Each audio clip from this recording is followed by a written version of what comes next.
Shifting gears now, if you have ever bought something online that thousands of people said was great in the reviews, but only to find out that the product was a dud, it could be because many of those reviews, spoiler alert, are fake.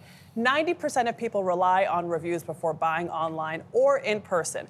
But research shows up to 40% of those reviews are phony. So the Federal Trade Commission said, enough. And so in 1 week, a new rule will go into effect banning fake reviews. Here to tell us exactly how that will work is Nick Thompson. He's the CEO of The Atlantic and former editor-in-chief of Wired. Hi, Nick. Good morning.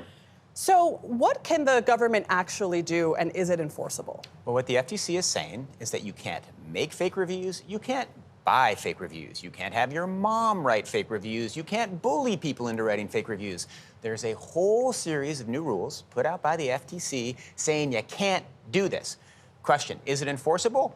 We'll see. The FTC doesn't have a huge enforcement army, but they will presumably go after someone, make an example, get headlines, and have some deterrent effect. Do they have any enforcement arm? Are they going to come through the skylight and zip line down and like shut off someone's computer? Well, in fact, that they can do. No. So what will happen is some companies will accuse their rivals, people who've been duped will file complaints to the FTC. The FTC will decide which cases to bring. It will start to go through the courts. There will be precedent. I mean, fake reviews to a certain degree were illegal before. Right? But now the law is extremely clear, extremely specific, and laid out. So the winning percentage of the side fighting fake reviews will go up in the courts, and maybe the number of fake reviews will go down. Do you pursue the person writing the fake reviews or the person paying for the fake reviews? So in other words, the client or the producer? Well, interestingly, it's both. So I presume what the FTC will decide is, in this case, let's go after the person buying. In this case, let's go after the one producing. What's interesting about this rule is the fines are crazy.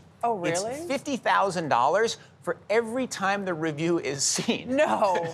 So, wow. Is there a grace period? Because I might have ordered up some fake reviews for CBS Mornings Plus. I mean, so it could go into the billions of dollars, right? So it's low enforcement capabilities multiplied by massive fines, so maybe there's some deterrence. Yeah, they're really trying for deterrence there. What about AI? Because AI can generate these reviews, and then it's hard to find the person behind it. Well, this is the problem. I mean, the reason why it is so important to try to do something is that AI is about to make all of this so much worse. You can create thousands, millions of fake reviews instantaneously.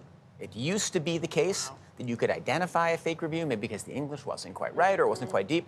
With AI, you can make it seem exactly like a human who's tried the product for many years. So it is very important to try to push back, because there's going to be a lot of pressure moving all these fake reviews forward. Interesting kind of side note is the FTC is also banning the purchasing of fake followers on social media. Yes. Is there a grace period for that too? Yeah, have you done that? I'm not for fear of getting caught, so fortunately I've ducked this one. Well, fake followers for a commercial purpose. So if you're just doing it to impress your friends, it's probably okay. It's not cool, it's not good, you shouldn't do it, but you're not going to get a $50,000 fine for everybody who looks at your profile. But if you are doing it for your business and then saying, hey, buy my hamburgers because I have 1 million followers on Instagram, you could be in trouble. I think I have some fake followers on social media because I looked at the breakdown on Instagram, and 1% of my audience is in Chicago, and then the second most popular city is 1% in Chinese Taipei.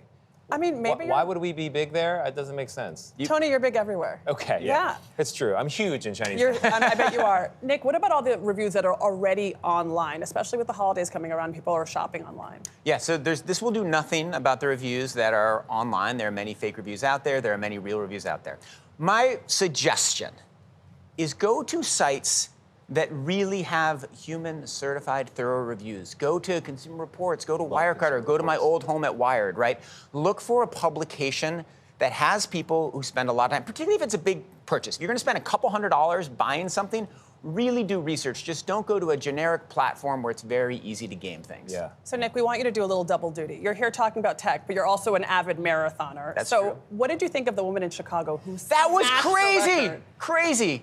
God bless her, sub 2:10 for woman, amazing, awe-inspiring.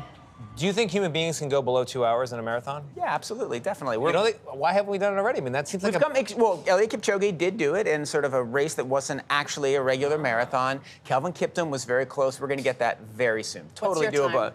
time? 2:29. Whoa, you're really Whoa! Jesus. Well off all of that. But that's like a sub 6 minute mile? No. is something. It's Something like 5:45. 5:45. He's done for before 26 lunch. miles. Oh my That's gosh. incredible. All right. All right, can we go back to fake reviews? No, this is so. I'll give you some real reviews. That's impressive. Yeah, Nick 5 Thompson, thank you very stars. much.